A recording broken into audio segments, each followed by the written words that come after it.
Nah, ini ada peringatan dari Abu Bakar Siddiq radhiyallahu anhu bahwa beliau Abu Bakar Siddiq radhiyallahu anhu mengatakan bahwa al-bakhil, namanya orang bakhil itu dikatakan al-bakhilu la yahlu.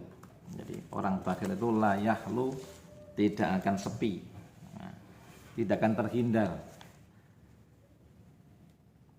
Ada sab'i, satu dari 7 perkara. Jadi orang bakhil itu tidak akan selamat dari 7 perkara. Yang pertama, ima ayyamuta fayarisuhu mayyabtulu malahu wa yanfiquhu li ghairi ma amara Allah taala. Yaitu ia mati, kemudian ia tidak hartanya, jadi hartanya diwarisi oleh orang yang membelanjakannya untuk keperluan di luar perintah Allah Subhanahu wa taala. Tinggalane, warisane, bondone ini hati-hati, nanti tidak kita infakkan di jalan Allah Subhanahu wa taala sebelum kita mati, kita simpen, kita kumpulkan di gudang-gudang kita harta kita, atau kita masukkan dalam berangkas laci-laci uang kita. Kita tiba-tiba mati belum kita infakkan, maka bisa jadi ahli waris kita tidak menginfakkan di jalan yang diperintahkan Allah Subhanahu wa taala. Maka takutlah kepada Allah Subhanahu wa taala. Kenapa? Karena bisa jadi kalau kita membagikan harta, ahli waris kita belum tentu menginfakkan setelah kita mati di jalan Allah Subhanahu wa taala. Kemudian yang kedua, au yusallitallahu alaihi sultanan jairan fa ya'khuduhu ba'da tadlili nafsih. Nah, kemungkinan yang kedua adalah ia akan dikuasai hartanya.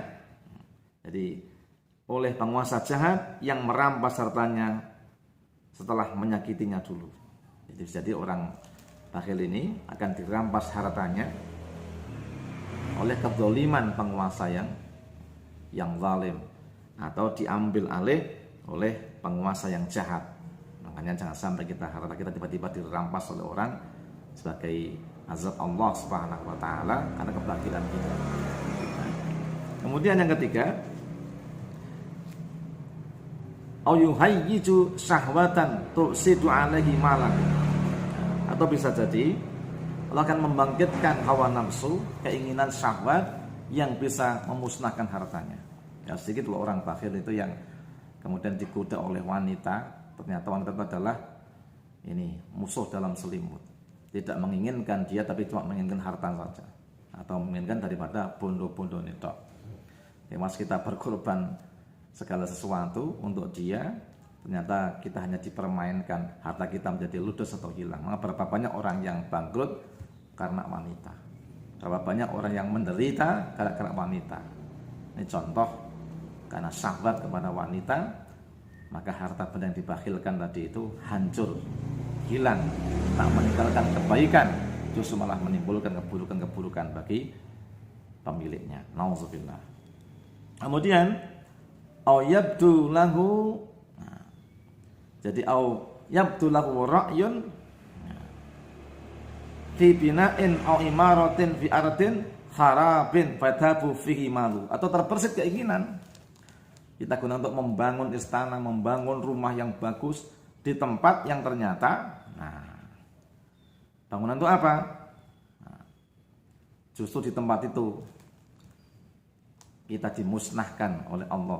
Contoh, kita bangun di villa di gunung, tiba-tiba longsor. Tiba-tiba kita bangun di tempat yang tinggi, tiba-tiba ada gempa bumi kemudian menjadi runtuh. Atau bahkan di dekat gunung berapi yang kemudian terjadilah namanya letusan Merapi. Contohnya letusan gunung yang berapi akhirnya menjadi hancur semua bangunan-bangunan yang dia miliki. Nah, kemungkinan berikutnya adalah au yusibu lahu nakbatun min nakbatid dunya min gharqin au harqin au sirkatin au masbadalik. Atau bisa jadi ya tertimpa musibah duniawi. Seperti apa? Terserang penyakit yang abadi. Stroke, diabetes, berapa banyak orang yang hancur, yang musnah, habis hartanya karena apa? Penyakit yang dimilikinya. Diabetes contohnya. Kemudian dan juga stroke yang tidak sembuh-sembuh.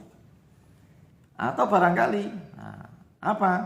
Yaitu dia ini kena musibah semacam banjir atau kebakaran, atau barangkali ia dicuri hartanya oleh para penjahat dan sebagainya. Ini kemungkinan berikutnya. Lalu kemudian berikutnya apa? Yaitu au yusibuhu illatan daimatun fayunfiqu malahu fi madawatiha. Nah, ini yang paling bahaya lagi. Atau ia terserang oleh satu penderitaan, penyakit kelumpuhan sepertinya. Contoh penyakit yang membuat dia lumpuh sehingga ia mengalami keadaan yang memberatkan. Banyak loh orang yang kena bakhil, dia ketimpa penyakit yang nggak jelas sakitnya itu apa. Ditambahkan nanti baratnya tepung gelang, ngalor ngidul nggak ketemu penyakitnya itu apa dan nggak pernah temu obatnya apa. Padahal dia sudah habis biaya sampai menghabiskan hartanya, bahkan masih berutang lagi pada orang lain. Nauzubillah. Dan yang terakhir, au yadfanuhu fi maudi'in minal mawadi' wa yansahu fala yajiduhu. Atau anak bakhilnya dia simpan hartanya, dipendam dalam bumi. Tapi ternyata akhirnya setelah dipendam dia lupa. Akhirnya hartanya hanya habis termakan oleh tanah, atau bahkan dia lupa akhirnya dia tidak menemukannya kembali. Inilah azab yang terjadi yang kemungkinan menimpa orang-orang yang membakhilkan harta. Makanya nauzubillah, mari kita berinfak di jalan Allah Subhanahu wa taala, jangan membakhilkan milik kita karena orang-orang bakhil tidak disukai oleh Allah.